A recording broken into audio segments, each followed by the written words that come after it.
Exam है वो postpone हो गए, अगस्त में चले गए। सो ये जोक नहीं हो रहा है। आप लोग को लग भले रहा होगा कि अब की बार फिर से लॉकडाउन नहीं आएगा। सो आप लोग अगले 20-25 दिन तक जल्दी से कोर्स कंप्लीट करिए। 15 से 20 दिन में लगेगा ये चैप्टर खत्म होते ही, और कोर्स कंप्लीट करके रिवीजन मोड पे आइए।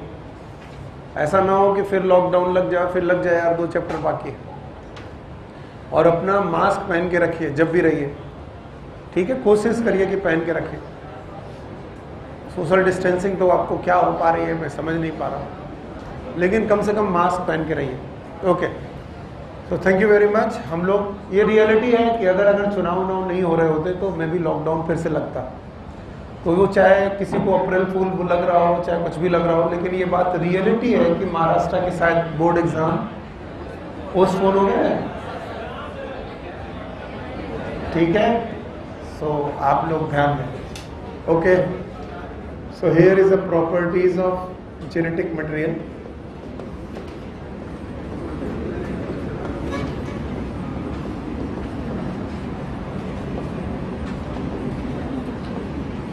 जेनेटिक मटेरियल की कुछ प्रॉपर्टीज होनी चाहिए, जिसका फॉर्मूला मैंने लगाया था आपको, RSM फैक्टर। थोड़ा सा आइडिया दिया था हमने कि जेनेटिक मटेरियल वो होना चाहिए जिसको रेप्लिकेशन करना आना चाहिए, अपनी कॉपी बनाना आना चाहिए, इसको स्टेबल होना चाहिए दोनों ही तरीके से, स्ट्रक्चरली है केमिकली, और इसमें स्लो चेंजेस आने चाहिए जिन्हें हम लोग बोलते हैं म्यूटेशन।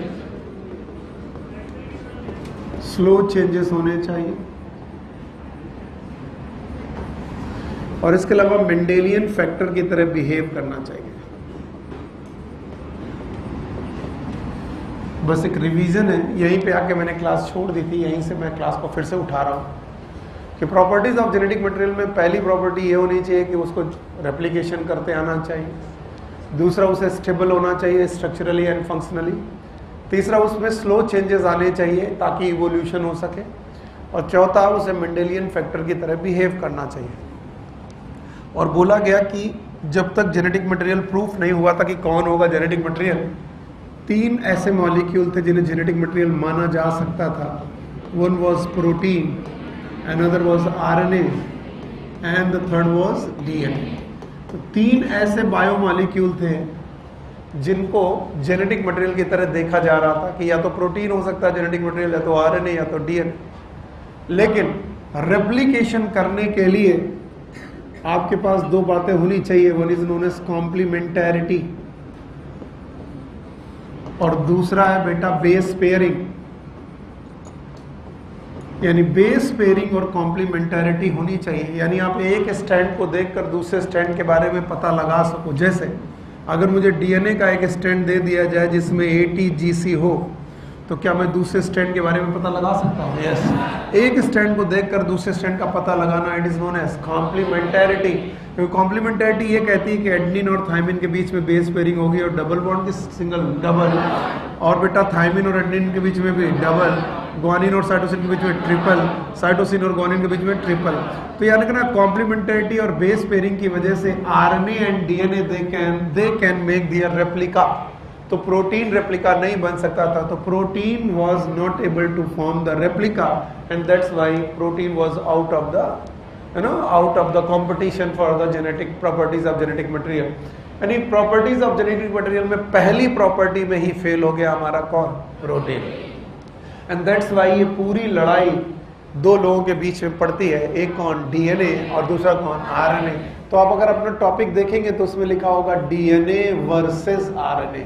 अगर आप उस टॉपिक को दोबारा देखेंगे प्रॉपर्टीज ऑफ जेनेटिक मटेरियल में, तो ब्रैकेट में लिखा होगा DNA वर्सेस RNA। तो ये लड़ाई 2 लोगों की है कि DNA अच्छा जेनेटिक मटेरियल है कि RNA अच्छा जेनेटिक मटेरियल है। खैर, most of the time the genetic material is DNA। ज़्यादातर लोगों में जेनेटिक मटेरियल DNA होता है, कुछ लोगों में कौन होता है? RNA। यानी ये कुछ लोग कौन है? वायरस, ऑल वायरस और सम वायरस। सो याद रखना, रेप्लिकेशन वाली कहानी पर जाकर के मामला बेकार हो गया फॉर द प्रोटीन, लेकिन DNA और RNA दोनों रेप्लिकेशन कर लेते थे। तो अब दूसरा मुद्दा जो था वो था स्टेबिलिटी, कि कौन ज्यादा स्टेबल, जो ज्यादा स्टेबल वो बेहतर जेनेटिक मटेरियल, यस और नो। चलिए हम लोग स्टेबिलिटी को फिर से एक बार देखने की कोशिश करते हैं। हटा दें इसे, चलिए हटाते हैं। चलिए तो बताओ पूरे के चारों पॉइंट बताओ। R S M factor, where R is, क्या जेनेटिक मटेरियल को रेप्लिकेशन करने आना चाहिए? व्हाट इज एस, क्या उसे स्टेबल होना चाहिए? व्हाट इज एम, क्या उसे म्यूटेशन आना चाहिए? और what is factor? It should behave like Mendelian factor. कितने लोग थे? 3, याद है? तो कौन? Protein, DNA, RNA. कौन नहीं कर सकता रेप्लिकेशन? प्रोटीन। तो अभी लड़ाई किसके बीच में? आरएनए और डीएनए। आइए स्टेबिलिटी के बारे में सोचते हैं।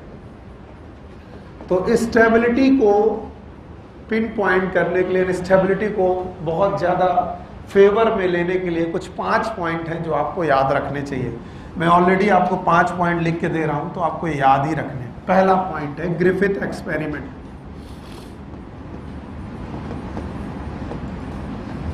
क्या किसी को ग्रिफिथ का एक्सपेरिमेंट याद है? ग्रिफिथ के एक्सपेरिमेंट में खास बात थी कि उन्होंने बोला था हमने बैक्टीरिया लिया है हीट के, भूल गया, बोलो हीट किल आर फॉर्म था कि एस फॉर्म? S form. तो बताओ ये बैक्टीरिया जिंदा है कि मर गया? नाम ही है heat killed S form, yes और नो। यानी बैक्टीरिया तो किल्ड है, बैक्टीरिया तो मरा हुआ है, लेकिन मरे हुए बैक्टीरिया के अंदर कोई ऐसा ट्रांसफॉर्मिंग प्रिंसिपल है, ट्रांसफॉर्मिंग प्रिंसिपल है जो मरे हुए बैक्टीरिया से निकल करके जा रहा है आर फॉर्म में। कहाँ जा रहा है? R form. और आर फॉर्म को किस में कन्वर्ट करा? एस। इससे ये प्रूफ होता है कि वो गर्मी, वो हीट, वो हाई टेम्परेचर जिसने बैक्टीरिया को मार दिया, वो किसको नहीं मार पाया? किसको? अगर ट्रांसफॉर्मिंग प्रिंसिपल भी मर गया होता तो बताओ यहां से निकाल कर आर फॉर्म में जाता, और आर फॉर्म को एस फॉर्म में चेंज नहीं कर। तो हमें बताया गया transforming principle is DNA, genetic material is DNA की ट्रांसफॉर्मिंग। तो बताइए डीएनए ट्रांसफॉर्मिंग प्रिंसिपल है, इसका मतलब वो हीट स्टेबल है, हीट स्टेबल है। ये बात पूरी तरीके से सही नहीं है, लेकिन काफी हद तक सही है, ग्रिफिथ एक्सपेरिमेंट में सही लगती है। बोलते हैं वो बात, वो हीट, वो हाई टेम्परेचर जिसने बैक्टीरिया को मार दिया, लेकिन बैक्टीरिया के अंदर प्रेजेंट ट्रांसफॉर्मिंग प्रिंसिपल जो बाद में क्या प्रूफ किया गया? डीएनए, उसको पूरी तरीके से मार नहीं। Why it is so? पहला पॉइंट उन्होंने पूछा ऐसा क्यों हुआ। इसकी बात बताने के लिए उन्होंने बताया because DNA is double stranded. DNA is double stranded. अब आप इस पॉइंट को इस पॉइंट के साथ जोड़कर देखना। बोला गया जो हाई टेम्परेचर हमने बैक्टीरिया को मारने के लिए किया, वो हाई टेम्परेचर डीएनए में कुछ नहीं किया, ऐसा मैंने नहीं कहा। बट डीएनए बर्बाद नहीं हुआ, बट डीएनए डीनेचर्ड हो गया। क्या हो गया? बताइए एडेनिन और थायमिन के बीच में डबल बॉन्ड था कि ट्रिपल? और ग्वानिन और साइटोसिन के बीच में ट्रिपल। और बताओ ये सिंगल स्ट्रैंड था कि डबल? तो बताइए जब हमने हीट दी, डीएनए को हीट दिया, तो बताइए इनके हाइड्रोजन बॉन्ड बचे होंगे कि टूट गए? अगर हाइड्रोजन बॉन्ड टूट गए तो ये डीएनए सिंगल हो गया कि डबल? सिंगल स्ट्रैंडेड हो गया। यानी एडेनिन और थायमिन अभी साथ साथ है कि अलग अलग? अलग अलग। लेकिन अगर प्रॉपर मटेरियल, प्रॉपर फिर से टेम्परेचर नॉर्मल किया गया होगा तो बताइए दोनों स्ट्रैंड फिर से साथ साथ आगे होंगे। इस प्रोसेस को बोलते हैं डीनेचुरेशन। बोलो क्या? पहले हुआ डीनेचुरेशन, जब हमने हाई टेम्परेचर दिया तो डीएनए ने अपना नेचर बदल दिया। डीनेचुरेशन यानी वो डबल स्टैंडर्ड से हुआ सिंगल स्टैंडर्ड, और फिर से जब फेवरेबल कंडीशन दी तो उसमें क्या हो गया? रीनेचुरेशन। याद रखना डीनेचुरेशन और रीनेचुरेशन उसी में पॉसिबल है जो कैसा हो? Double standard. बताओ आरएनए होता तो बताओ होता कि बेटा डाइजेस्ट हो जाता? डाइजेस्ट। और हीट में रहता कि बेटा डिस्टर्ब हो जाता? डिस्टर्ब। तो ये दोनों बातें डीएनए के फेवर में जाती हैं, that DNA is double standard. और ग्रिफिथ के एक्सपेरिमेंट में ये बार बार प्रूफ हो रहा कि बैक्टीरिया मरा नहीं मरा। अरे लिखा क्या है? Heat killed S form. कौन मर गया? कौन सा वाला? S1, लेकिन उसके अंदर प्रेजेंट पूरी तरीके से डिस्ट्रॉय, क्या वो भी R फॉर्म में गया और R फॉर्म में S फॉर्म में कन्वर्ट कर दिया? इसका मतलब हम कह सकते हैं ट्रांसफॉर्मिंग प्रिंसिपल पूरी तरीके से डिस्ट्रॉय नहीं हुआ। तो वो गर्मी, वो हाई टेम्परेचर जिसने किसको मारा, क्या वो डीएनए को बर्बाद कर पाई? नहीं। तो क्या कोई इफेक्ट नहीं पड़ा? पड़ा। उस हाई टेम्परेचर में डबल स्ट्रैंडेड डीएनए किसमें कन्वर्ट हुआ? सिंगल। क्यों? प्रोसेस का नाम डीनेचुरेशन। यानी वो हाई एनर्जी किसको तोड़ने में चली गई? Hydrogen bond. और फिर से जब वापस से मौका मिला, डीनेचुरेशन का क्या हो गया? रीनेचुरेशन। और इस तरीके से डीएनए सरवाइव कर गया। तो बताइए 2 पॉइंट जिनकी बेसिस पर हम कह सकते हैं कि डीएनए इज मोर स्टेबल। याद रहेंगे? पहला पॉइंट ग्रिफिथ एक्सपेरिमेंट। दूसरा point DNA is a double stranded. DNA याद रहेगा? तो बताओ ये किसके फेवर में गया? आरएनए के डीएनए। और 4 पॉइंट है।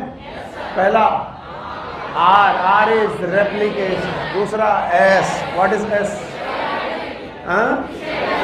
स्टेबिलिटी। शाबाश। तो स्टेबिलिटी किसके फेवर में जा रही? डीएनए के फेवर में जा रही। अच्छा भाई, चलिए तीसरा पॉइंट लिखने जा रहा हूं। ये दोनों हटा दे रहा हूं, हटा दूं। तीसरा पॉइंट लिखने जा रहा हूं, structure of DNA. Yes, structure of DNA में 5 प्राइम एंड और 3 प्राइम एंड और बीच वाला डीएनए न्यूक्लियोटाइड आप लोग सब लोग बताएंगे। Everyone here? चलिए अब मैं केवल रे डायग्राम से काम लूंगा, ओरिजिनल डायग्राम नहीं बनाऊंगा। आपसे पूछूंगा, अगर आपको याद होगा तो हो जाएगा। बताओ पहला पॉइंट नाइट्रोजन। दूसरा खाली। तीसरा फॉस्फोडाइस्टर। याद है आपको? चौथा COC। पांचवा फॉस्फेट बॉन्ड है। अच्छा इधर आओ। पहला, दूसरा, तीसरा फॉस्फोडाइस्टर। किसके साथ? तो ये कौन सी पोजीशन? तीसरी। ये वाली पांचवी, ये वाली तीसरी, ये वाले। अब चलो बोलो ये क्या है? Nitrogen base. दूसरा, तीसरा OH। अब सोच के देखो, अगर मान लो 1000 न्यूक्लियोटाइड का 1000 न्यूक्लियोटाइड का डीएनए है, 1000 न्यूक्लियोटाइड का, तो बताओ ऐसे कितने न्यूक्लियोटाइड होंगे? ये कैसा क्वेश्चन है सर? ये नहीं समझ में आया। कैसा? कैसे जगाओ? जागो बिटिया, खड़ी हो। क्या खा के आएगा आज? कचौड़ी? चलो चलो। नहीं आप मत बोलिए, बताए। If we have the 1000 nucleotide like this, how many type of how many nucleotide have this type of arrangement? Sir हमें अरेंजमेंट नहीं समझ में आ रहा। ये बताओ, ये वाला एंड 5 प्राइम की 3 प्राइम और ये वाला 5 प्राइम की पांचों पोजीशन बता पाओगे? पहला पोजीशन नाइट्रोजन बेस, दूसरा खाली, तीसरा फॉस्फोडाइस्टर, चौथा COC, पांचवा फॉस्फोडाइस्टर। अजरा इसकी देखो, पहला नाइट्रोजन बेस, दूसरा खाली, तीसरा फॉस्फोडाइस्टर, चौथा COC, पांचवा भी, तीसरा भी, पांचवा भी। यहाँ तीसरा फॉस्फोडाइस्टर में पांचवा है, यहाँ पांचवा फॉस्फोडाइस्टर में तीसरा। तो कितने न्यूक्लियोटाइड ऐसे होंगे जिनका तीसरा और पांचवा दोनों phosphodiester? All plus all but 2, 2 को छोड़ करके बाकी सब एक जैसे होंगे। तो बताओ किसी भी डीएनए के या किसी भी आरएनए की चेन की टिपिकल जो बेटा न्यूक्लियोटाइड होंगे वो टर्मिनल होंगे कि बीच वाले?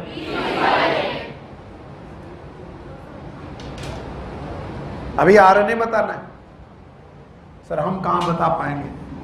क्यों हमसे उम्मीद लगाए बैठे हो सर? हमको तो इस साल सिलेक्शन देना ही नहीं है।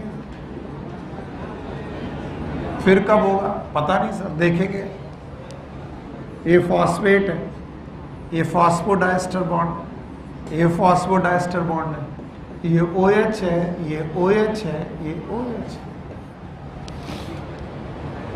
और मैं चाहता हूं कि सारे लोग फोकस करें, अभी तक नहीं किया लेकिन फिर भी फोकस करें बीच वाले न्यूक्लियोटाइड पर। पहला, पता ही नहीं सर,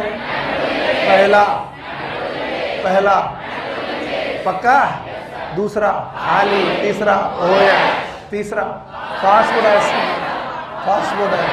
चौथा COC, पांचवा फॉस्फोडाइस्टर। सारे बॉन्ड एक जैसे हैं एक्सेप्ट सेकेंड। दूसरी पोजीशन देखो, यहां पर खाली, यहां पर OH, और ये DNA है कि RNA? और ये अगर बुद्धि लगाओगे तो बताओ, इनकी तीसरी भरी है, पांचवी भरी है, पहले में नाइट्रोजन बेस है, चौथे में कुछ है नहीं, और दूसरे में कुछ हो सकता था वो भी हटा दिया। तो इट इज रिएक्टिव कि non reactive? Non reactive. But OH group is a reactive. और अगर कोई रिएक्टिव ग्रुप आपके पास लगा है तो आपको स्टेबल बनाएगा कि अनस्टेबल?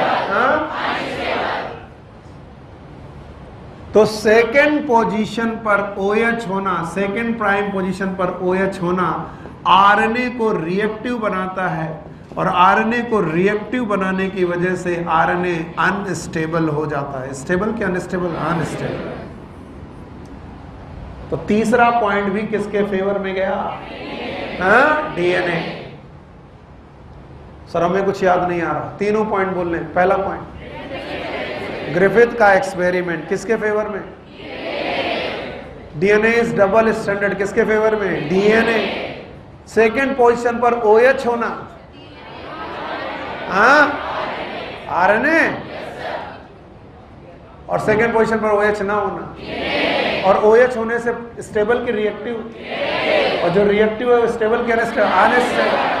तो बताओ कौन अनस्टेबल, कौन स्टेबल? DNA। तो ये तीसरा पॉइंट भी DNA के फेवर में चला गया।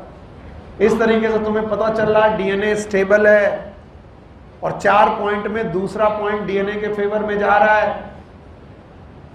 आइए एक और पॉइंट पता लगाते हैं हम लोग। क्या आपको थायमिन और यूरेसिल याद है? कुछ याद नहीं है? याद है, हटा दें इसे।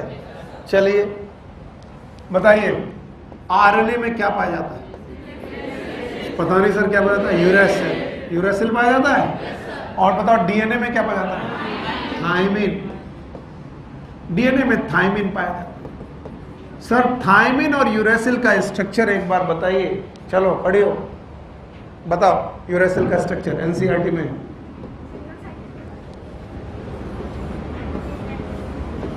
पहले पोजीशन पर कार्बन, दूसरे पर नाइट्रोजन, फिर कार्बन कार्बन, सिंगल बॉन्ड की डबल बॉन्ड, डबल। पता ही नहीं सर हमें क्या मतलब? बायोमॉलिक्यूल याद है? यहां पर डबल बॉन्ड O, यहां पर डबल बॉन्ड O, यहां पर H, यहां पर H। बताओ ये क्या है? यूरेसिल। Position number 1 2 3 4 5। बताइए यहां पर कार्बन है? कार्बन में कितनी वैलेंसी? 4। 1 2 3। तो चौथी क्या होगी? हाइड्रोजन। हाइड्रोजन दिखाया नहीं जाता, बस इतनी सी बात। ये है यूरेसिल। अब जरा थायमिन देखिए। चलिए, carbon nitrogen carbon nitrogen carbon carbon, everything is same. यहां पर H, यहां पर H। बस पांचवी पोजीशन पर क्या लग गई? मेथाइल। बताइए थायमिन का दूसरा नाम? 5 मेथाइल यूरेसिल। 5 methyl uracil. बैठे। पांचवी पोजीशन जिसमें हाइड्रोजन था, इट वाज रिएक्टिव, और उस रिएक्टिव पोजीशन पर मिथाइल ग्रुप आ गया। नाउ इट बिकम रिएक्टिव कि नॉन रिएक्टिव? Non reactive. तो बताइए थायमीन और यूरेसिल में ज्यादा स्टेबल कौन? थायमीन। पता नहीं सर? थायमीन। बताओ एक का नाम? और इसका नाम 5 मेथाइल यूरेसिल। ये यूरेसिल का ही कंजेनर है, यूरेसिल का ही डेरिवेटिव है, जिसकी 5वीं पोजीशन पे क्या लग गया है, मेथाइल। तो बताओ 5वीं पोजीशन पे मेथाइल लगने की वजह से, 5वीं पोजीशन से मिथाइल लगने की वजह से बताइए ये स्टेबल हो गया कि रिएक्टिव? पता नहीं सर, जो पॉइंट रिएक्टिव था वो रिएक्टिव रहा कि स्टेबल हो गया? स्टेबल। तो अब बताइए थायमिन कहां पर पाया जाता है? डीएनए। और यूरेसिल कहां पाया जाता है? आरएनए। तो बताओ आरएनए में देखा जाए तो सब कुछ वही है, आरएनए में एडेनिन, डीएनए में भी एडेनिन, आरएनए में ग्वानिन, डीएनए में भी ग्वानिन, आरएनए में साइटोसिन, डीएनए में भी साइटोसिन। पर चौथी चीज बड़ी अजीब है, यस, आरएनए में यूरेसिल और डीएनए में थायमिन। अब बताइए ये दोनों एक जैसे, ये दोनों एक जैसे, ये दोनों एक जैसे, ये दोनों एक जैसे कि अलग अलग? अलग अलग, सब कुछ सेम, लेकिन इनके पास यूरेसिल है, इनके पास थायमिन, और जिसके पास यूरेसिल चीज है वो रिएक्टिव चीज लिए बैठा है। और जो लोग रिएक्टिव होते हैं वो स्टेबल क्या अनस्टेबल, और जो बेटा थायमिन लिए बैठा हुआ है वो नॉन रिएक्टिव चीज लिए बैठा है, स्टेबल कि नॉन स्टेबल? स्टेबल। 4 पॉइंट हो गए जो डीएनए के फेवर में चले गए। चारों पॉइंट चाहिए मुझे, बताइए। पता नहीं सर क्या है, बताओ कौन सा एक्सपेरिमेंट? Griffith experiment? अच्छा बोलो। दूसरा, डीएनए इज डबल स्ट्रैंडेड। तीसरा, सेकंड पोजीशन पर OH का ना होना डीएनए में, यस और नो? और चौथा,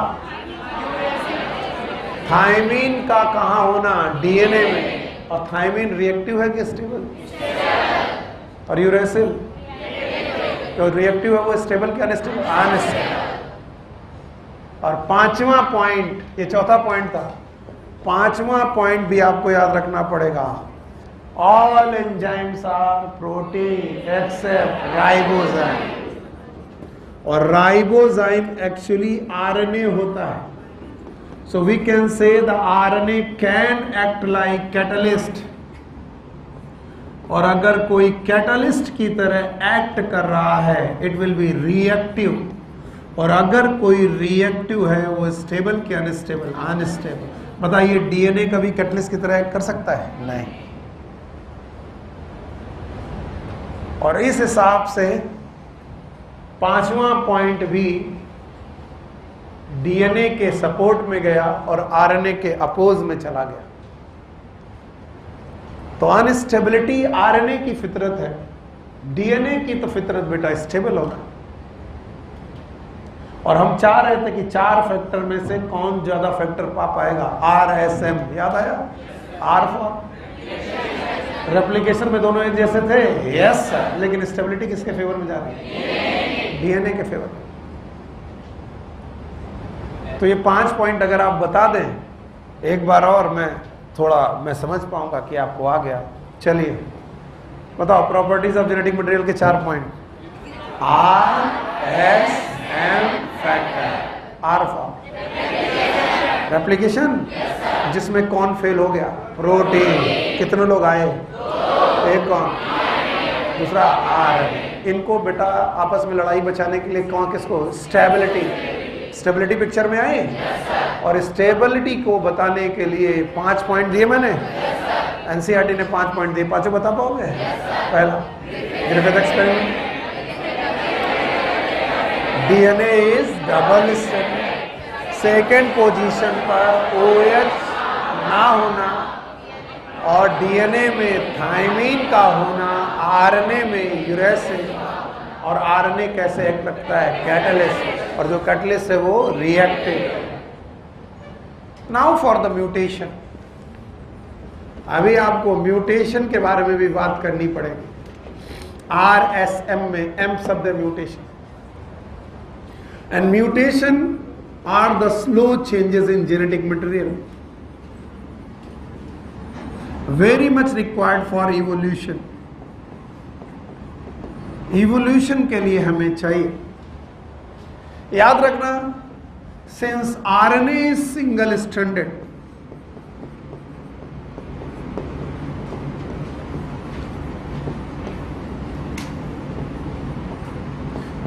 सो म्यूटेशन इज फास्ट, इसीलिए इनमें म्यूटेशन फास्ट है।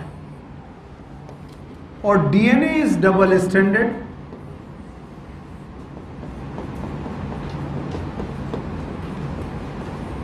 Mutation is slow. याद रखना,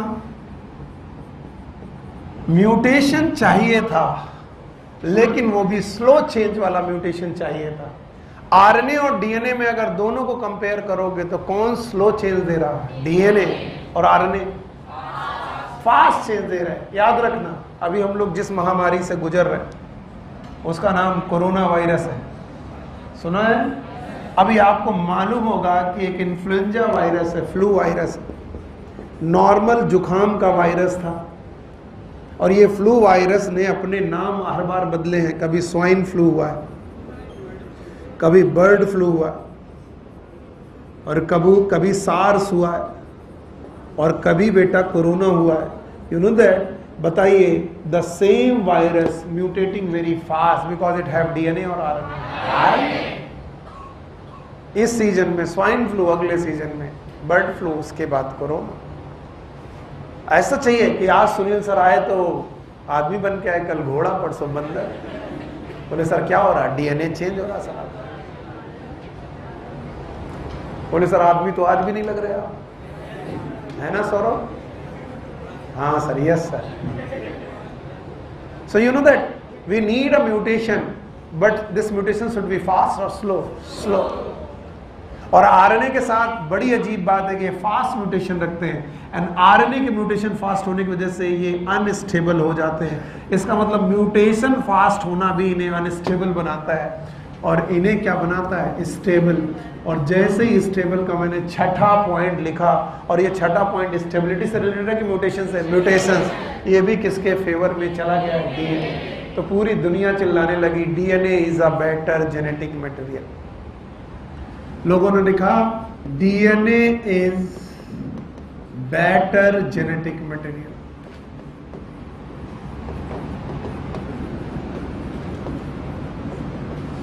for storage of genetic information. पूरा सेंटेंस याद रखिएगा, फिर ये मत कहने का कि सर आप ही ने पढ़ाया था। DNA is a better genetic material for storage of genetic information. ये प्रूफ हो गया। और इसीलिए मोस्ट ऑफ द ऑर्गेनिज्म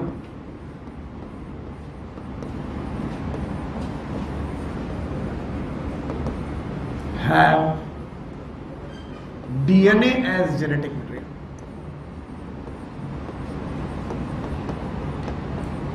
और इसीलिए ज्यादातर ऑर्गेनिज्म के पास डीएनए जेनेटिक मटेरियल होता है।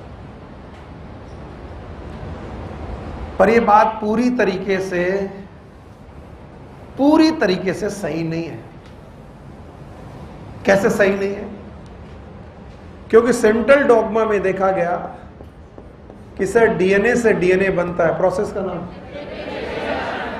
और डीएनए से क्या बनता है? एमआरएनए, प्रोसेस का नाम ट्रांसक्रिप्शन। और एमआरएनए से क्या बनती है? प्रोटीन, प्रोसेस का नाम ट्रांसक्रिप्शन। पक्का? ध्यान सुनना। बोले लाख अच्छा है DNA as a genetic material. फिर तो सुनो, जो भी कर रहे हो छोड़ करके सुनो। लाख अच्छा है DNA as a genetic material for storage of the genetic information, पर डीएनए की औकात नहीं है कि वो डायरेक्ट प्रोटीन में अपने आप को बदल सके। और अगर डायरेक्ट वो प्रोटीन में अपने आप को नहीं बदल पाया तो एंजाइम नहीं बन पाएंगे। क्या नहीं बन पाएंगे? एंजाइम। क्या नहीं हो पाएगी? रिएक्शन। क्या नहीं बन पाएंगे? प्रोडक्ट। और क्या नहीं आ पाएगा? फिनोटाइप। और फिनोटाइप नहीं आया तो करेक्टर। इसका मतलब डीएनए की इंफॉर्मेशन करेक्टर शो कर पाएगी कि नहीं? नहीं। मान लीजिए मेरी बॉडी में ब्लैक कलर करने वाला जीन है, मेरी बॉडी की स्किन का कलर ब्लैक करने वाला जीन है, लेकिन डीएनए का वो जीन एक्सप्रेस ही ना हो पाए, तो बताइए मेरी बॉडी का कलर ब्लैक हो पाएगा कि नहीं? नहीं। जीन होने के बाद भी एक्सप्रेशन क्यों? क्योंकि डीएनए डायरेक्ट प्रोटीन में चेंज नहीं हो सकता। इसलिए झक मार करके डीएनए को किस में बदलना पड़ेगा? आरएनए पर। फिर से बोलो। और आरएनए किस में बदलेगा? प्रोटीन। प्रोटीन। तो बताओ, अगर मैं आरएनए की तरफ देखूं तो मैं कहूंगा RNA is better for expression, and DNA is better for storage. DNA is better for, RNA is better for expression. यानी अगर आपको अपनी जेनेटिक इंफॉर्मेशन को स्टोर करना है, विच वन इज बेटर? पर एक्सप्रेस करना है तो आरएनए इज बेटर। सो बोलते हैं yes, since RNA is single stranded, it is better for expression of genetic information.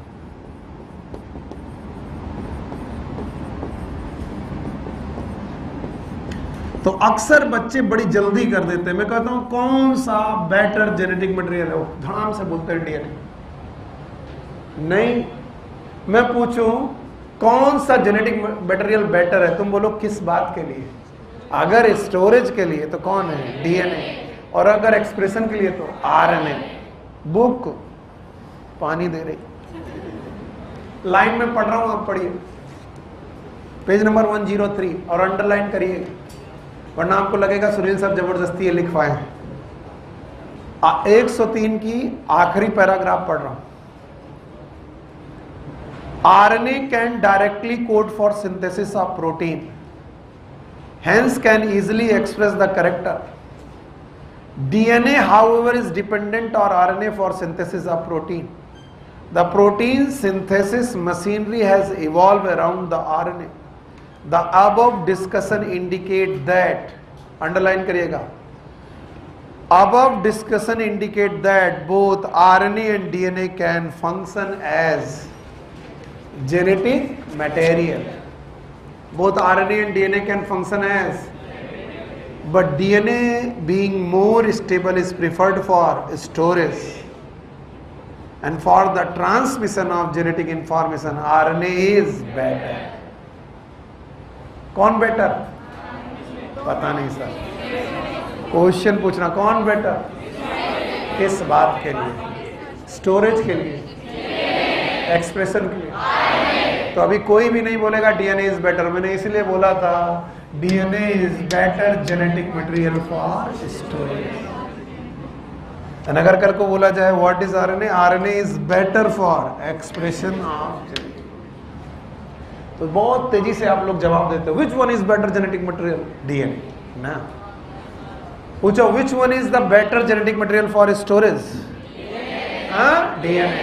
And which one is for better for expression? तो दोनों ही ठीक है, डीएनए भी ठीक, आरएनए भी ठीक, लेकिन बेटर कौन?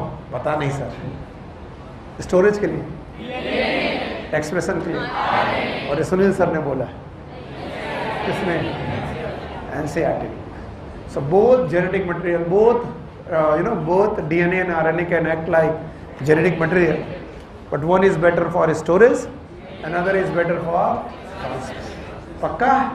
And this is how we end with the properties of genetic material. Once more, एक बार और पूरी बातें बोल दो, मैं टॉपिक आगे बदल दूंगा। चलिए, RSM फैक्टर याद है? R for, S for, M for, F for, factor याद है? 3 लोग थे, कौन कौन? प्रोटीन, आरएनए, डीएनए, तीनों जेनेटिक मटेरियल बनना चाह रहे थे। बताओ, पहला पॉइंट याद है क्या था? रेप्लिकेशन वाले पॉइंट पे कौन मात खा गया? Protein can not be genetic material. Why? It can not replicate. ये रेप्लिकेट नहीं है। लड़ाई कैसे किसके बीच में? डीएनए और आरएनए के बीच में। फिर याद रखना, डीएनए के रेस्पेक्ट में, आरएनए के रेस्पेक्ट में, या डीएनए के फेवर में 5 पॉइंट जाते हैं, याद है?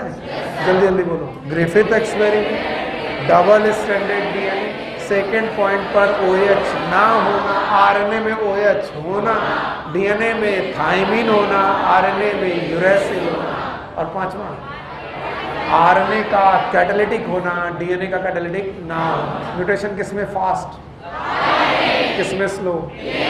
इसलिए स्टेबल कौन? डीएनए। जो स्टेबल है वो बेटर है, यस, फॉर स्टोरेज। और जो सिंगल स्टैंडर्ड है वो एक्सप्रेशन में बढ़िया है। तो for storage of genetic information DNA is better, for expression it is. Now the next topic is RNA word.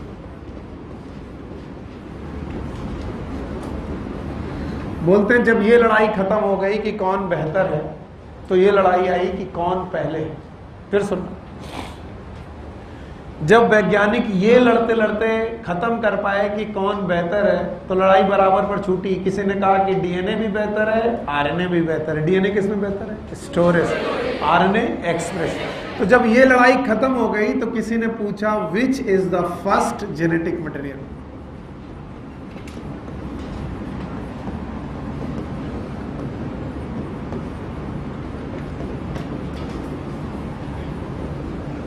It means इस दुनिया में पहला जेनेटिक मटेरियल कौन हो करके आया।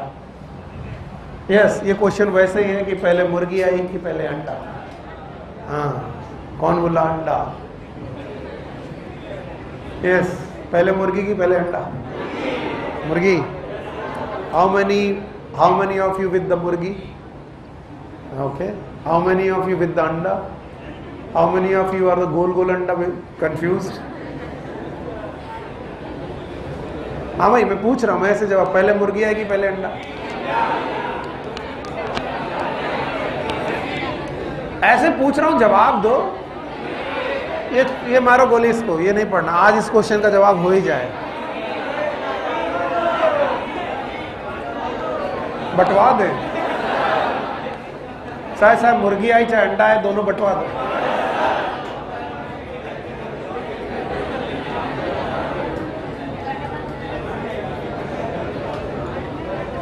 भाई साहब जा तो रहे हो, लेकिन जवाब देना पड़ेगा कि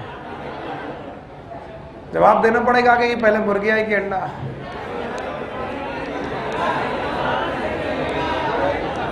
हाँ खैर, क्लास को मजाक बनाने से बचाते हैं, और मैं बताने की कोशिश कर रहा हूं कि आरएनए में और डीएनए में कौन पहला जेनेटिक मटेरियल होना चाहिए। इसके लिए आपको अपनी अपनी पॉइंट रखने पड़ेंगे। ऐसा नहीं कि सर मुझे लगता है, यह सबरा क्यों? हाँ,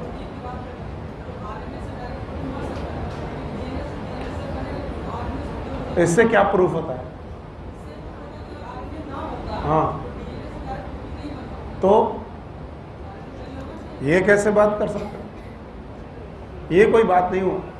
इवोल्यूशन हिस्ट्री में पहले आरएनए आया, इसका क्या प्रूफ है आपके पास? आप भी कुछ कहना चाह रहे हैं?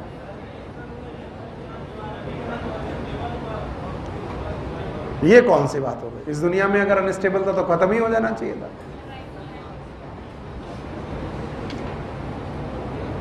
हाँ सौरभ बाबू, क्या कहना चाहते हैं? क्यों? जानते हम सब हैं। चलो कुछ तो याद है तुम्हें, कुछ तो याद है इनको, बिल्कुल सही है। याद रखना, इवोल्यूशन ऑफ लाइफ से, इवोल्यूशन और द ओरिजिन ऑफ लाइफ से आपको उठाना पड़ेगा।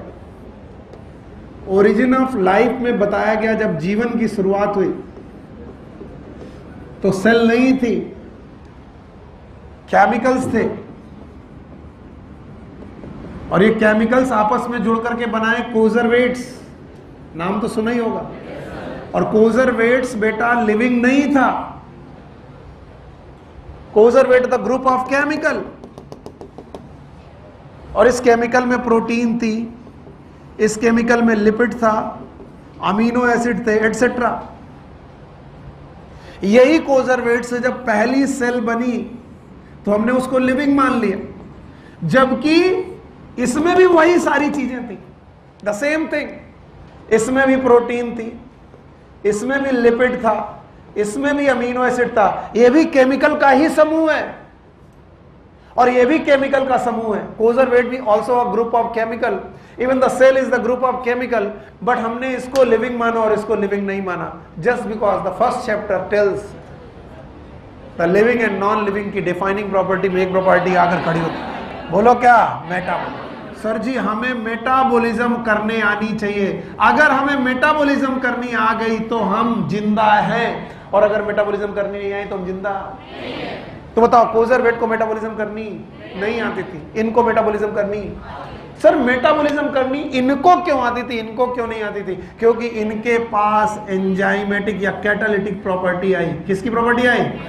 और याद रखना, कैटालिटिक प्रॉपर्टी प्रोटीन से आती है। किससे आती है? Protein. Because all enzymes are. इसका मतलब जो प्रोटीन बनाने में डायरेक्ट इन्वॉल्व है, आपका क्वेश्चन पार्सली सही था।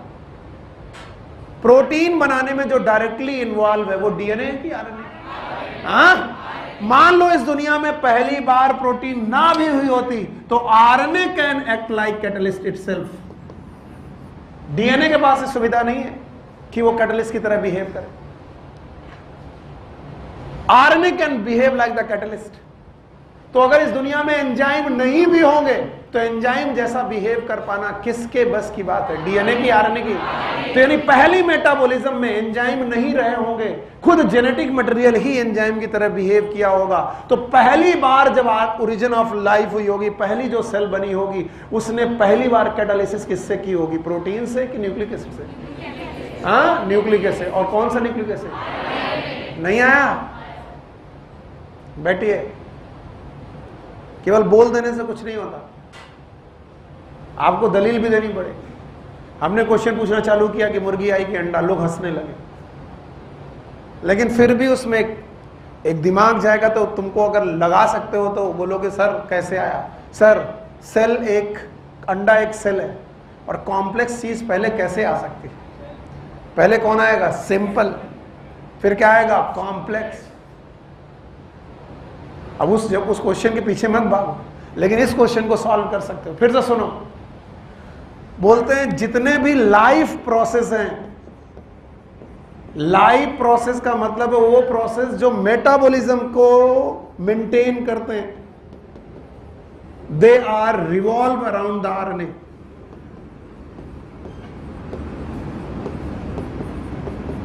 सर आरएनए ना होता तो प्रोटीन ना बनती, आरएनए ना होता तो सर मेटाबॉलिज्म ना होते, आरएनए ना होता तो सर कैटलिस्ट ना होते।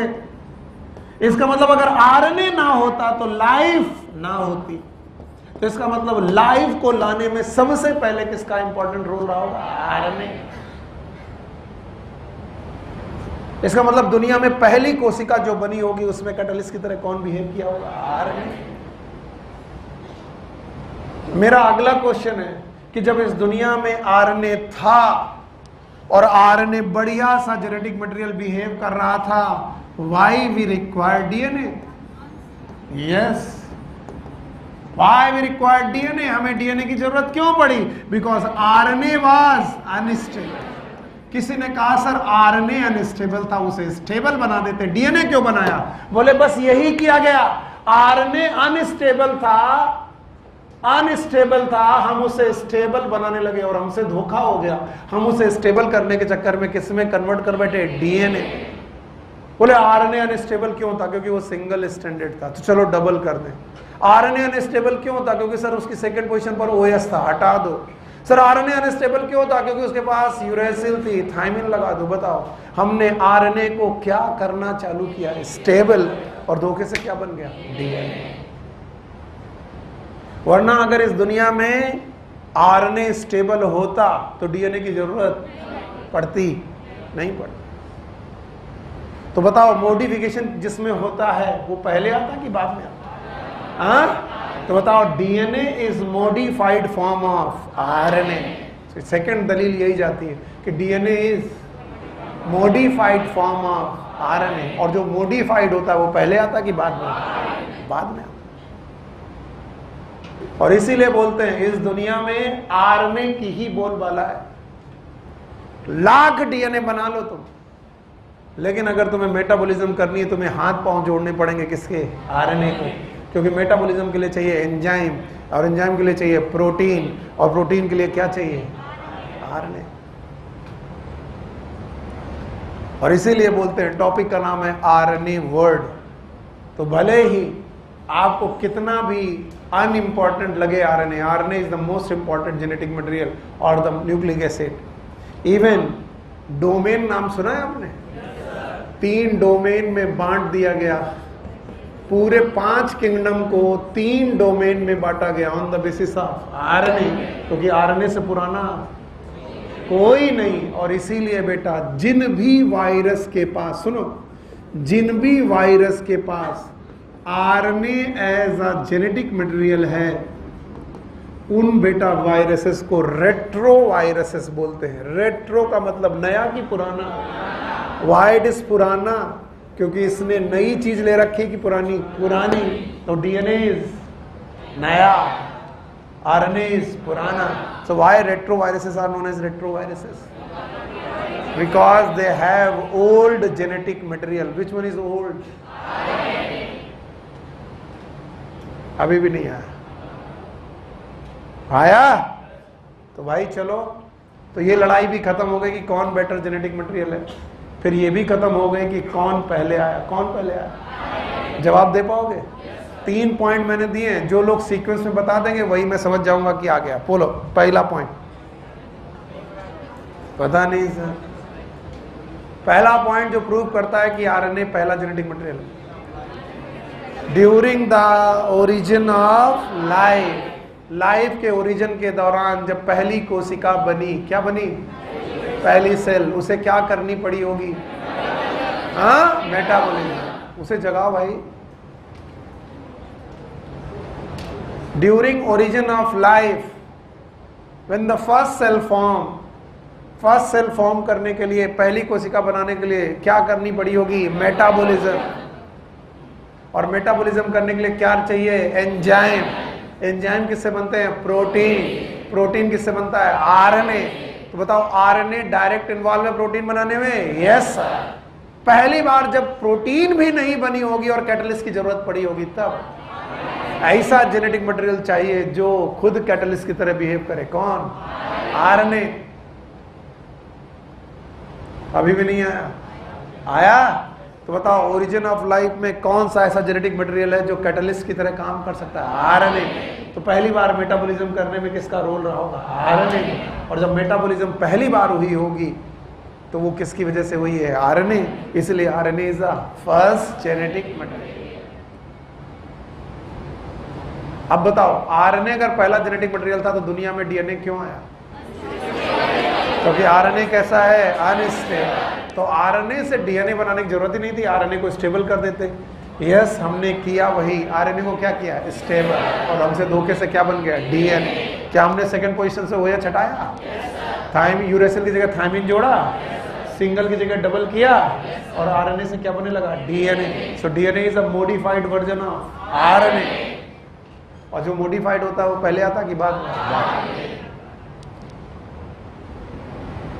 अभी भी नहीं आ रहा है। फिर तीसरा पॉइंट, रेट्रो वायरसेस। नाम सुने हो? वो वायरसेस जिनके पास पुराना जेनेटिक। रेट्रो शब्द सुना है? हमारी मम्मी की सोच बड़ी रेट्रो है। What it means? हमारी मम्मी बहुत पुरानी सोच रखती हैं। What it means? इसका मतलब है परंपरा, यानी कि पुरानी सोच। पुरानी सोच, रेट्रो शब्द पुराने शब्द के साथ जाता है। तो with the virus which have the RNA as a genetic material, they are known as retro virus. So इस तरीके से हम लोगों ने काफी बड़ा टॉपिक खत्म कर लिया। अब हम लोग सेंट्रल डॉगमा की तरफ प्रोसीड कर रहे हैं। क्या आपको सेंट्रल डॉगमा याद है? अब यहां से चैप्टर के मोस्ट इंपॉर्टेंट टॉपिक शुरू हो जाते हैं और यहीं से चैप्टर मुश्किल में पड़ता जाता है। चलिए एक बार और रिवाइज करिए। डीएनए से DNA replication. Thank you very much.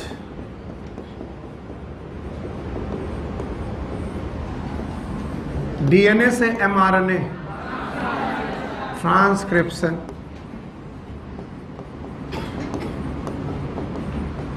MRNA से प्रोटीन।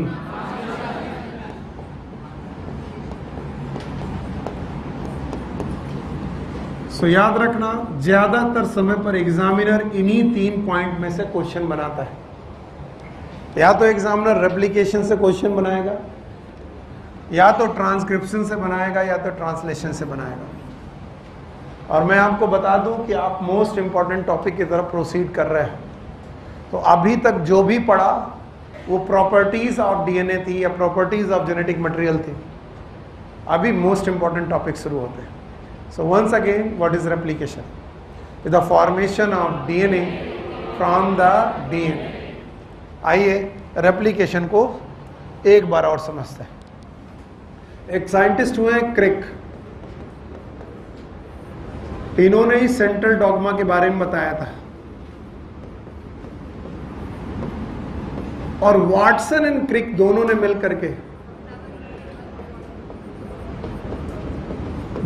मिलकर डबल हेलिकल मॉडल बताया था। और इन्होंने बताया था कि अगर आप हमारे डीएनए को गौर से देखो, अगर आप डीएनए को गौर से देखते हैं, बेटा पेन छोड़ दो, बिकॉज अभी पढ़ाने के लिए उतना ज्यादा नहीं जितना समझने के लिए जरूर।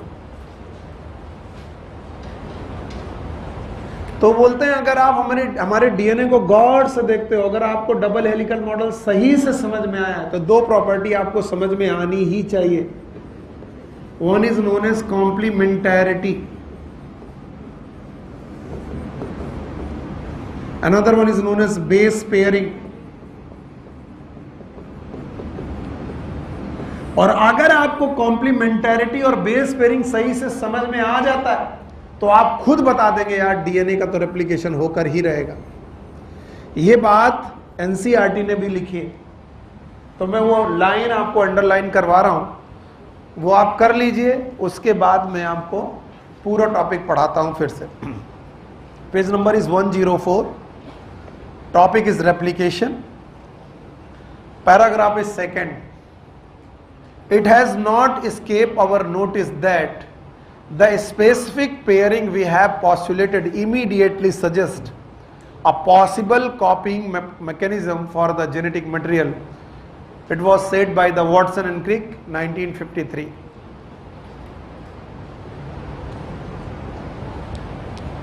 इसलिए मैं खूब आराम से रुक करके इसे फिर से सोचने की कोशिश करता हूं, मेरी तरह सोचो। वाटसन एंड क्रिक कहते हैं कि अगर आपने डीएनए का डबल हेलिकल मॉडल सही ढंग से सीख लिया है तो आपको दो प्रॉपर्टी सही ढंग से आ जानी चाहिए, नंबर 1, नंबर 2। और अगर आपको कॉम्प्लीमेंटैरिटी और बेस पेयरिंग सही से आ गई है तो आपके दिमाग से ये एस्केप नहीं करना चाहिए, ये छूटना नहीं चाहिए कि हर डीएनए अपनी कॉपी बना सकता है।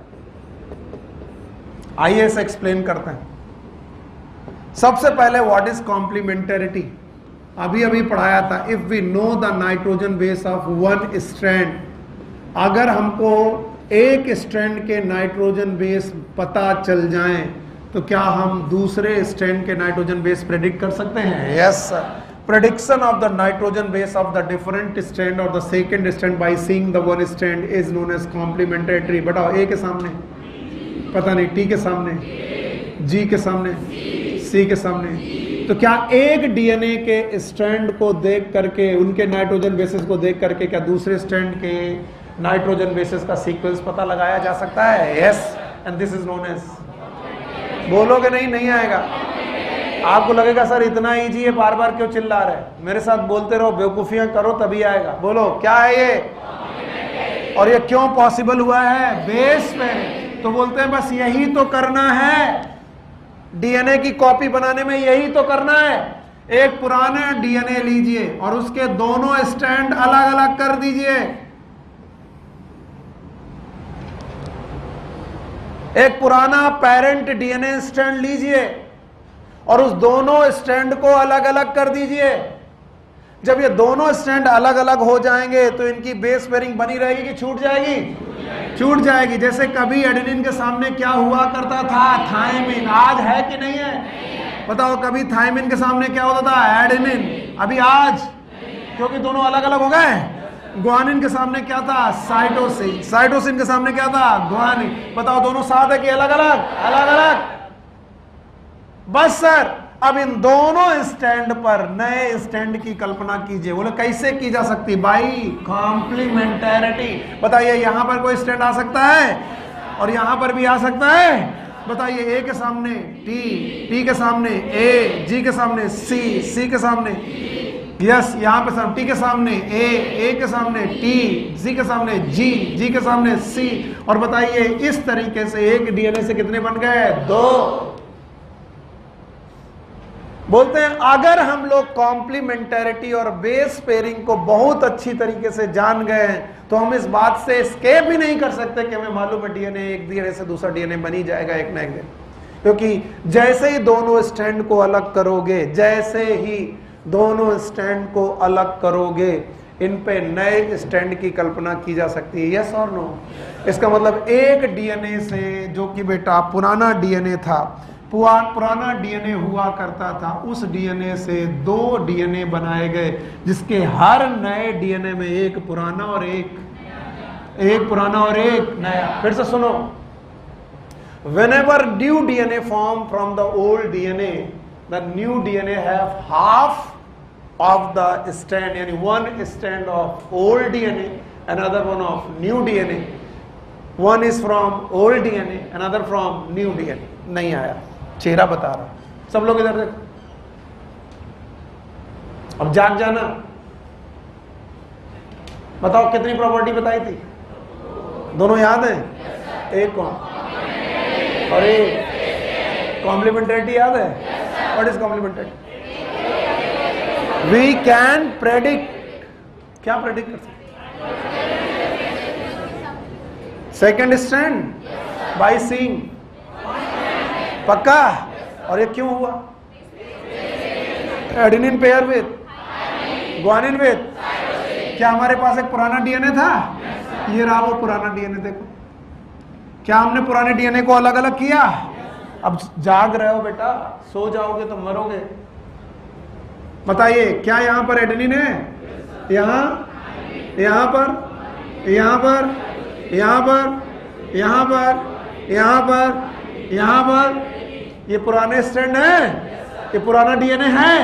क्या इस पे नए डीएनए की कल्पना की जा सकती है? कैसे? कौन से प्रोसेस से? कॉम्प्लीमेंटैरिटी। अगर ये डीएनए दोनों अलग हो जाएं तो क्या इस पे नया डीएनए बन सकता है? इस पे भी नया बन सकता है। बताओ इसके सामने थायमिन, साइटोसिन, ग्वानिन, एडेनिन, और इसके सामने एडेनिन, ग्वानिन, साइटोसिन, थायमिन। हो सकता है? बताओ एक स्ट्रैंड से एक बने कि 2? बताओ एक डीएनए से एक बना कि 2? और दोनों डीएनए में एक स्ट्रैंड पुराना, एक नया, एक पुराना, एक नया, तो आधा नया, आधा पुराना। फिर से बोलो, तो यानी आधा कंजर्व है और आधा नया है।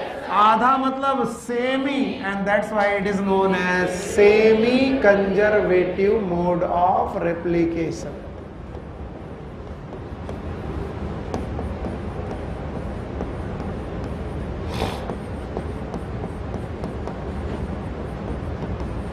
Semi-conservative mode of replication. And what is the meaning of semi-conservative mode of replication? हर नया डीएनए जो बन रहा है उसमें एक स्ट्रैंड पैरेंटल है, P फॉर पैरेंटल, और एक स्ट्रैंड नया है, N फॉर न्यू। एक स्ट्रैंड पैरेंटल, दूसरा न्यू। एक पैरेंटल, एक न्यू, एक पैरेंटल, एक न्यू। इसका मतलब हर नए डीएनए में पूरा नया है कि बेटा आधा नया? और आधा कंजर्व है। आधा मतलब सेमी, कंजर्व मतलब कंजर्वेटिव। तो बताओ, DNA replication is semi conservative. और ये जो semi conservative mode of replication है, ये बोला किसने था? वाटसन एंड क्रिक ने। लेकिन प्रूफ वाटसन एंड क्रिक ने नहीं किया। सो बताओ, semi conservative mode of replication किसने प्रूव किया? It was Meselson and stall. कौन? इतना मरे मरे मत सुनो, क्योंकि आप मोस्ट इंपॉर्टेंट टॉपिक की तरफ एंट्री कर रहे हो, तो थोड़ा सा एनर्जी लाओ। बताओ कौन कौन सी 2 प्रॉपर्टीज हैं जो डीएनए रेप्लिकेशन के बारे में बोलते हैं? और क्या हर पुराना डीएनए 2 स्ट्रैंड में टूटेगा? और जब 2 स्ट्रैंड में टूटेगा तो हर पुराने स्ट्रैंड पे क्या नया स्ट्रैंड आएगा? तो एक डीएनए से जो 2 नए डीएनए बनेंगे वो पूरे तरीके से नए होंगे कि आधा नया आधा पुराना? आधा नया और आधा पुराना, तो दो स्टैंड में एक स्टैंड पुराना और एक स्टैंड नया। तो बताओ हर डीएनए में, नए डीएनए में आधा पुराना आधा नया। It is known as semi, semi मतलब आधा, कंजर्व मतलब पुराना। It is known as semi conservative mode of replication, and this replication, semi conservative mode of replication was given by Watson and Crick, Watson and, but proved by, it was proved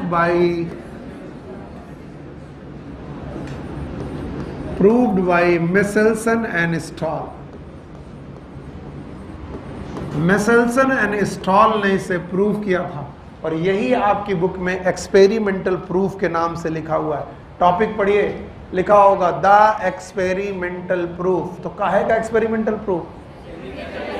हाँ, पता नहीं, जमाई आ रही है। लिख दे रहा हूं heading, the experimental proof, ये टॉपिक का नाम है। दैट किस बात का? DNA replication is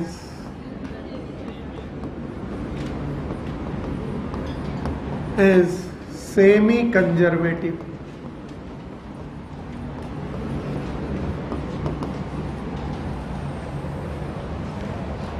DNA replication semi conservative होता है, इसका एक्सपेरिमेंटल प्रूफ समय समय पर अलग अलग वैज्ञानिकों ने दिया। It was first proved in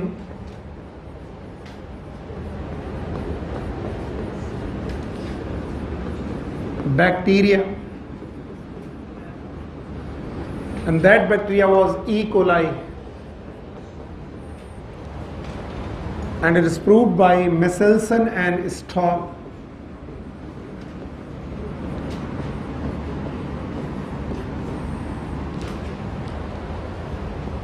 Later it is proved in eukaryotic organism also.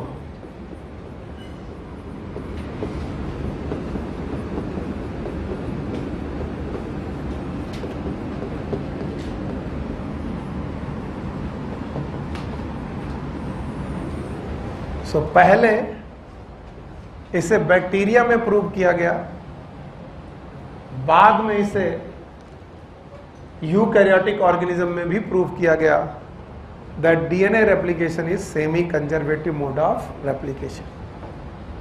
Okay, ध्यान से सुनो। आज तुम्हारे ब्रेन कैप्चर नहीं कर पा रहे, पेन रख और बुक बंद कर दो। अब मैं नहीं पढ़ा, पर कुछ चीजें मैं प्राइम करके भेज रहा हूं, कल जरूरत पड़ेगी। मैं नहीं पढ़ा, पर 15 मिनट मुझे आपका दिमाग प्राइम करना पड़ेगा। जिशान जाना मत, बहुत इंपॉर्टेंट है। जो लोग बैठे हैं वो सोच रहे हैं कि चलो पानी पिए, चाय पिए, सिगरेट पिए, इसलिए नहीं मैं कर रहा हूं। ये इंपॉर्टेंट टॉपिक है और मैं नहीं चाहता हूं कि जो लोग कल आ रहे हैं उनका छूट जाए, इसलिए मैं तुमको कुछ प्राइम करके भेज रहा हूं। इधर देखो, क्या आपको सेल साइकिल याद है? और आपको 3 फेज याद है? पहला कौन? जीवन, पक्का? बताइए, ये इंटरफेज है। इंटरफेज के बाद प्रोफेज, मेटाफेज, एनाफेज, टीलोफेज। क्या ये कैरियोकाइनेसिस है? और फिर साइटोकाइनेसिस। बताइए, यहां पर सेल डिवाइड और यहां पर सेल डिवाइड कर रही है। तो हर सेल को, एवरीवन, हर सेल को डिवाइड करने के पहले किस फेज से गुजरना होता है? एस। और एस फेज में क्या होता है? DNA replication. ध्यान सुनना, डीएनए रेप्लिकेशन होता है, यस और नो? इसका मतलब अगर सेल डिवाइड करने जा रही है तो डिवाइड करने के पहले उसे क्या करना पड़ेगा? Replicate. This G1 S G2, जैसे मैंने बोला कि प्राइम करके भेज रहा हूं, कुछ लोग अपना कंगी वंगी बाल वाल संभालने लगे। अरे बेवकूफ, ये नहीं आए तो कल मुंह फैला के बैठोगे। ये जो G1 S G2 फेज हैं, ये प्रोकैरियोट में नहीं होती। किस में नहीं होती? प्रोकैरियोट। और बैक्टीरिया इज यूकैरियोटिक की प्रोकैरियोटिक? प्रोकैरियोटिक। आइए आपको प्रोकैरियोटिक बैक्टीरिया से मिलाता हूं। एक बैक्टीरिया है ई कोलाई, और ई कोलाई नाम का जो बैक्टीरिया, ये डिवाइड होकर के 2 बैक्टीरिया बना रहा है। प्रोसेस का नाम है बाइनरी फिजन। फिर से बोलो,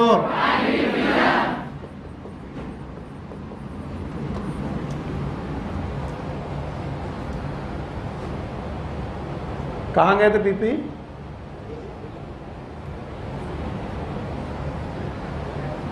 ई कोलाई में क्या हो रहा है? बाइनरी फिजन, और बाइनरी फिजन में G1sG2 फेज नहीं होती। और ये क्वेश्चन नीट तक में पूछा गया और मैंने पिछली बार इसको सॉल्व भी कराया था कि बैक्टीरिया जब बाइनरी फिजन में गया तो अगर इसके पास मान लीजिए DNA C होता और अगर ये रेप्लिकेट नहीं करता तो यहां C/2 चला जाता, यहां C/2 चला जाता, फिर ये वाला डिवाइड होता तो C/4 जाता है, पर ऐसा नहीं होता। तो फिर क्या होता है? होता यूं है कि बैक्टीरिया के पास जो भी डीएनए है, let's suppose this is the DNA, और इस डीएनए को मैंने सी बोला। जब भी बैक्टीरिया बाइनरी फिजन में करने जाएगा, just before the binary fission, ये रहा बाइनरी फिजन, यानी एक कोशिका से दो कोशिका बनना, बैक्टीरिया बाइनरी फिजन के ठीक पहले अपने डीएनए को डबल करेगा, यानी अपने दोनों स्ट्रैंड को अलग अलग करेगा लाइक दिस, और इन दोनों स्ट्रैंड पे नए स्ट्रैंड बनने देगा। तो याद रखना, एक बैक्टीरिया बाइनरी फिजन के ठीक पहले क्या करता है? रेप्लिकेशन। कई सालों से पढ़ा रहा हूं, लोग रेप्लिकेशन और बाइनरी फिजन एक ही चीज समझते हैं। मैं खुद परेशान हो गया हूं समझाते कि एक कोशिका का दो कोशिका में विभाजन होना, it is known as binary fission, पर एक डीएनए का डबल हो जाना, रेप्लिकेशन। तो बाइनरी फिजन के ठीक पहले रेप्लिकेशन होना जरूरी है, यस सर। और तभी बैक्टीरिया में जो डीएनए सी था वो सी और सी के रूप में मेंटेन रहेगा, और इस तरीके से सी और सी डीएनए मिल पाएगा। तो अगर बेटा हमें ये आता है कि बैक्टीरिया सी और सी डीएनए ही क्यों रखता है, जस्ट बिकॉज रेप्लिकेशन होता है जस्ट किसके पहले? बाइनरी फिजन के पहले। और ये बात अगर सही है तो मेसेल्सन स्टॉल ने कहा कि हमें इस बात से मतलब नहीं है होता है कि नहीं होता। अगर होता है तो डीएनए में आधा पुराना होना चाहिए, आधा नया। और अगर मैं ये प्रूव कर पाया कि हर डीएनए में, नए डीएनए में एक स्ट्रैंड पुराना और एक नया, तो मैं प्रूव कर दूंगा DNA replication is semi conservative. इसलिए उन्होंने बैक्टीरिया को दो अलग अलग मीडियम में पाला। पहले सुनो, इस ई कोलाई को इन्होंने NH4Cl के मीडियम में पाला, और यहां पर जो NH4Cl लिया उसका नाइट्रोजन हैवी लिया। मैंने रेडियो एक्टिव बोला कि हैवी? फिर से बोलो। और जब हैवी नाइट्रोजन ले लिया तो बैक्टीरिया को कई जनरेशन तक इस हैवी नाइट्रोजन में पाला, NH4Cl में। और NH4Cl में जब कई जनरेशन तक उन्होंने बेटा पाला तो इस नाइट्रोजन से नाइट्रोजन बेसेस भी हैवी हो गए, और नाइट्रोजन बेसेस से बेटा न्यूक्लियोटाइड हैवी हो गए, और न्यूक्लियोटाइड से इनका डीएनए भी हैवी हो गया। अब बताइए, जो बैक्टीरिया कई जनरेशन तक इस मीडियम में रहा होगा उसके डीएनए के स्टैंड लाइट होंगे कि हैवी होंगे? हैवी। पक्का? इन्हें कैसे मालूम चला कि ये हैवी हुआ है कि नहीं हुआ? N15 वाला यहां आया कि नहीं आया? इसके लिए इन्होंने प्लान किया सेंट्रीफ्यूगेशन। बोलो क्या? बेटा बहुत अच्छे बच्चे हो तुम लोग, ध्यान से सुनते हो, बस यही काम होता है। बस एक बार ये कह दिया जाए पढ़ा नहीं रहे, तब तुम बहुत अच्छा पढ़ते हो। अभी कह रहे थे पढ़ा रहे तो सोच रहे थे पता नहीं क्या पढ़ा रहे, इसलिए बोल रहा हूं नहीं पढ़ा रहा हूं, कल फिर से यही पढ़ा दूंगा। तो बताओ इन्होंने क्या किया? Centrifugation, and this centrifugation was density based. किस पे? डेंसिटी। अब ये क्या होता है तुम्हारे कोर्स में नहीं, पर मैं तुम्हें बता रहा हूं। एक बेटा हम लोग टेस्ट ट्यूब लेते हैं, इस टेस्ट ट्यूब में एक मीडियम डालते हैं, इस मीडियम का नाम था सीजियम क्लोराइड। फिर से बोलो, सीजियम क्लोराइड। सीजियम क्लोराइड की मीडियम में जब हम लोग इस डीएनए को डालेंगे तो डीएनए अपनी डेंसिटी के हिसाब से सेटल होगा। किसके साथ? अब जानते हो जैसे पानी और बालू को रखा जाए तो थोड़ी देर बाद ग्लास में बालू ऊपर पानी नीचे, कौन नीचे? बालू ऊपर नीचे। क्यों? क्योंकि डेंसिटी ज्यादा है। तो टेस्ट ट्यूब में 3 जोन बनते हैं। एक जोन ऐसा जोन है जिसमें हैवी डेंसिटी जोन है, हैवी डेंसिटी जोन। बताओ ये कौन सा? Heavy density zone, HD zone. कौन सी एचडी जोन? और एक जोन ऐसा बनता है जो लाइट डेंसिटी, बोलो कौन सा? लाइट डेंसिटी जोन है जहां पर डेंसिटी कम हो, और एक ऐसा मिलेगा जो इंटरमीडिएट डेंसिटी जोन है। तो याद रखना, वो हर बार अपने बैक्टीरिया के डीएनए को सेंट्रीफ्यूगेशन में भेजते थे, और जब उन्होंने बैक्टीरिया NH4Cl के मीडियम में पाला है तो इनके बैक्टीरिया का डीएनए हमेशा इस जोन में मिलता था। किस जोन में? HD। What is HD? High density zone. और हाई डेंसिटी जोन में मिलने का मतलब यह है क्योंकि वहां पर NH4Cl में जो नाइट्रोजन था ये लाइट था कि हैवी? हैवी। तो अगर नाइट्रोजन हैवी है तो जोन भी कैसी होगी? हैवी। नहीं आया? अगर आप इतना सीख गए हो तो कल मैं तुम्हें समझा लूं, ठीक है? बोलो कितने फेज है इंटरफेज में? 3। एक कौन? G1 S G2। याद रहेगा? इसमें रेप्लिकेशन किसमें? S फेज में है। अच्छा बताओ, प्रोकैरियोट में भी S फेज होती है, तो क्या वो रेप्लिकेशन नहीं करता है? Just before the binary phase एक बैक्टीरिया से 2 बैक्टीरिया बन रहे हैं, और उसी समय एक डीएनए से 2 डीएनए। तो क्या याद रहेगा? डीएनए से बाइनरी फिजन के ठीक पहले रेप्लिकेशन हो रहा है। यस। आज मैं 20 मिनट तुम्हें ज्यादा दे रहा हूं, आज फ्राइडे। अरे तो बैठो यार, मैं तो जुम्मा समझ रहा था। अच्छा सुनो, ये टॉपिक ऐसा है कि मैं चाहता हूं कि ज्यादा से ज्यादा लोग इसे पढ़ें, तो कल का वेट करते हैं, कुछ लोग बढ़ जाएंगे। Take care, good luck, bye bye. बंद कर दो भाई। सेम टाइम R1 और R2 सेम टाइम पे कल मिलेंगे 11:30। हाँ, टेक केयर।